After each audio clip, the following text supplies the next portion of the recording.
Hello friends, આજે આપણે બનાવીશું એકવાર બનાવી આખું વરસ સ્ટોર કરી શકાય એવી પોચી અને ટેસ્ટી એવી સાબુદાણા બટેટાની વેફર કે પછી તેને સાબુદાણા બટેટાની સકરી પણ કહી શકાય.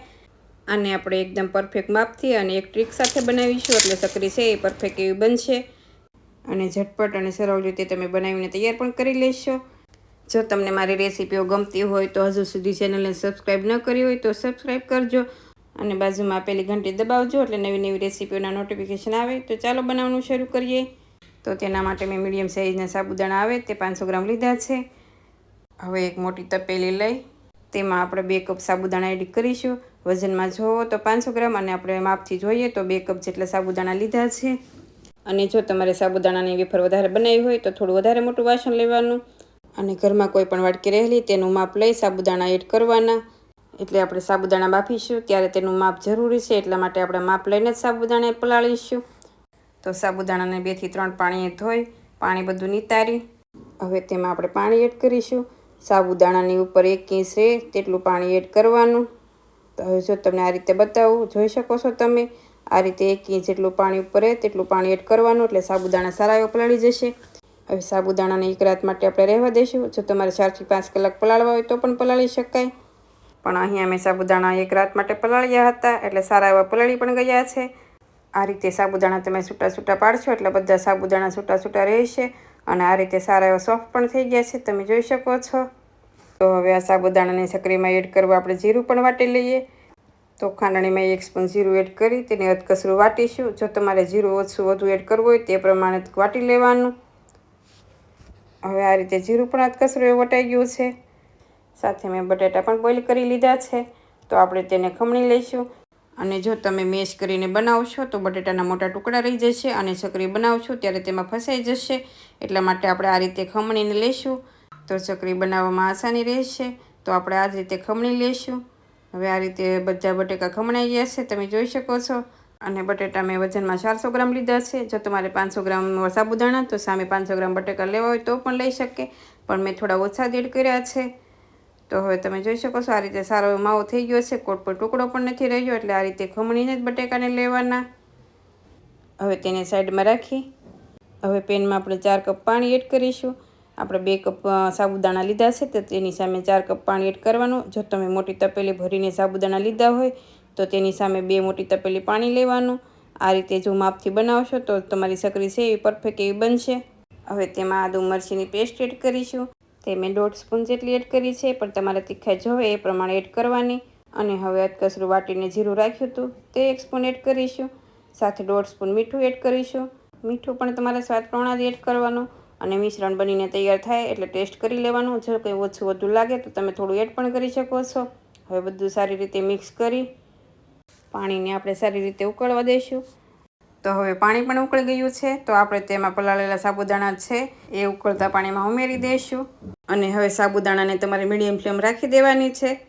તો અત્યાર સુધી હાઈ ફ્લેમ હતી, તો હવે મીડિયમ ફ્લેમ રાખી 10 મિનિટ જેવું રાખી આ રીતે ચલાવતા જઈશું. તો અત્યારે સાબુદાણા વાઈટ છે, પણ જેમ જેમ ઉકળતા જશે તેમ તેમ હલકા એવા ટ્રાન્સપરન્ટ થઈ જશે. તો આ રીતે સાબુદાણાને સ્લો ફ્લેમ પર રાખી 10 મિનિટ જેવું થવા દઈશું. ત્યાં સુધીમાં મિશ્રણ ઘટ પણ થઈ જશે.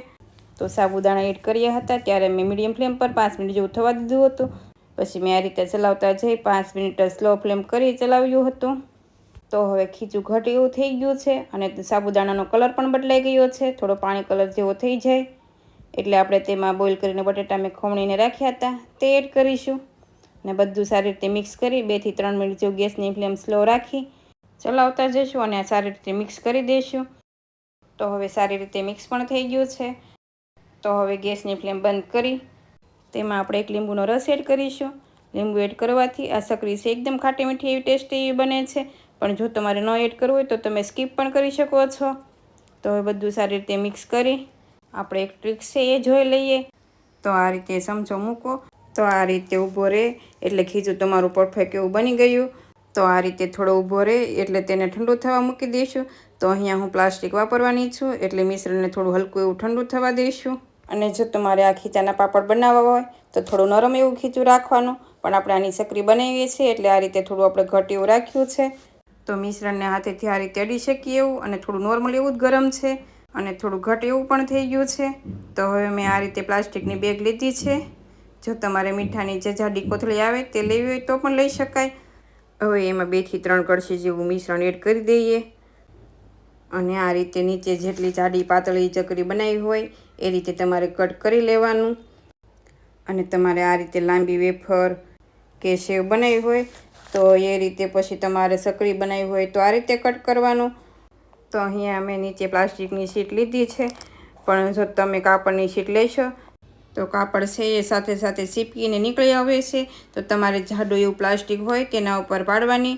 અને અહીંયા તમારે ધ્યાન રાખવાનું છે કે જાડું પ્લાસ્ટિક લો તો વધારે સારું. અને તમારી પાસે સકરીનું મશીન અને સંચો હોય તો પણ તમે તેમાં પણ બનાવી શકો છો.